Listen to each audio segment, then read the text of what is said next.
Hello and welcome back to my channel. Glory to Jesus, honor to Mary and Joseph. Pilgrims venture up the steep hillside along the way of the cross to a small, simple chapel that encompasses the spring. Although best known for its alleged healing waters, the primary purpose of the National Marian Shrine in Subukia is to be a place of prayer for Kenyan Catholics. Like the 50,000 who came to the shrine for the National Prayer Day in early October. In a tranquil rural setting dedicated to the Virgin Mary, pilgrims immerse themselves in spring-fed waters believed by many to have miraculous healing properties. No, we are not in France, we are in Kenya, at the National Marian Shrine of Subukia to be precise. Owned by the Kenyan Catholic Conference of Bishops, the rural site in the Diocese of Nakuru has been a spiritual center for the Eastern African nation for the past 30 years. Every year, as many as 200,000 people come to the 200-acre village of Mary, Mother of God, for Marian devotions, Mass, and reconciliation services, including about 50,000 for Kenya's annual day of prayer in early October. And many are also undoubtedly drawn to Subukia for its purported healing waters, which have given the site the reputation of an African version of the Shrine of Our Lady of Lourdes. The original spring is enclosed in a small chapel, while its waters flow to 3 lower pools, one for drinking, the next for hand washing, and the lowest one for full immersion. Pilgrims, including Protestants and non-Christians, Kenyans, and visitors from around the world, venture up the steep hillside along the way of the cross to a small, simple chapel that encompasses the spring, which was discovered just before the shrine's consecration in 1991. Some even come up the verdant acacia-covered hill at night to hold prayerful vigils beside the healing water, to which many attribute everything from cures of cancer to the restoration of damaged limbs. The spring-fed water is filtered into 3 separate wells, the first for drinking, the next for washing, and the final well for immersion. A system of taps also allows pilgrims to fill their jerry cans, several gallon plastic containers with Subukia's water. Pilgrims filling their jerry cans at the shrine at the pool are allowed to do so. But the 7 Franciscan friars who minister at Subukia at the invitation of the Kenyan bishops, 7 in total, share that the belief is widespread among the people. I don't have proof, but that is the testimony shared Father Sluk, a Polish friar who came with the first contingent of Franciscans in 2006. We have so many testimonies where people are really healed by taking the water. That's why they come with such strong faith.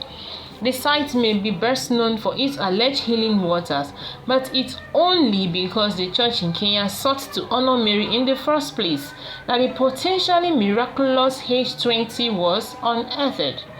Inspired by St. John Paul II's call during his 1980 papal visit for Kenya to build a National Marian Shrine, the Kenyan bishop speaks the quiet, centrally located valley of Subukia. The shrine was first established in one location in 1987, but soon shifted to the hillside where more space was available. The site of the discovery, the evening of December 7, the vigil of the Immaculate Conception Solemnity. The story goes that in 1991, when brush was being cleared for a mass to bless the grounds of the new shrine, workers discovered a wet area on dirt that had always been dry. They began digging and a spring popped up. The clean spring-fed water was immediately celebrated as a gift from the Virgin Mary. And when Bishop Cornelius Correa, leader of the Diocese of Lourdes at the time, celebrated the inaugural Mass at the shrine on January 1st, 1992, the Solemnity of Mary, Mother of God, he blessed the water. They said it is Our Lady that has given this. explained the Franciscan father, a native Kenyan who serves as the shrine rector. He said it's a gift from Mama. People soon started comparing the spring of Lourdes, France, where St. Benedict has scraped away soil to reveal a miraculous spring after being instructed by the Blessed Mother to drink from the fountain and bathe in it. And very quickly, the Kenyan spring became associated with another feature of the Marian apparition site in France, miraculous healings. In fact, already in 1993, Nakuru Bishop R.S. Mwanza Nzeki mentioned in a pamphlet on the shrine that belief in the healing properties of Subukia's water was widespread. Father says that the earliest known claim of healing didn't involve a native Kenyan but a German. The German artist who had helped design a cross at the shrine had a withered hand that had withstood all modern medical efforts to revive it. But when he washed his hands in Subukia spring, he experienced a searing pain and went to others for help. When he uncovered the hand, he found that it was healed. Similar stories are numerous. A Nairobian woman who had always mocked those who believe came to the shrine when she was diagnosed with a brain tumor, washed in the waters, and the tumor disappeared. She was laughing at she always mocked those who believed in the shrine. Now she was diagnosed of brain tumor. She came to the water and washed with the water, and the tumor disappeared. A cancer-ridden man from India came to the waters of Subukia and returned only weeks later, this time to give thanks that his body was cancer-free. In 2013, a different kind of miracle allegedly occurred. A dispute had broken out between pilgrims squabbling over access to the water. In the midst of the fracas, something happened that had never happened before. The spring stopped. Pilgrims came to the Franciscan friar on duty at a time in great agitation and instructed them to pray. The groups offered rosaries and sang Marian hymns, and within a few hours, the water from the spring began to flow again. Local church authorities had never launched an official investigation into the claims of miraculous healings at Subukia and have never given a positive or negative ruling on the alleged supernatural properties of its waters.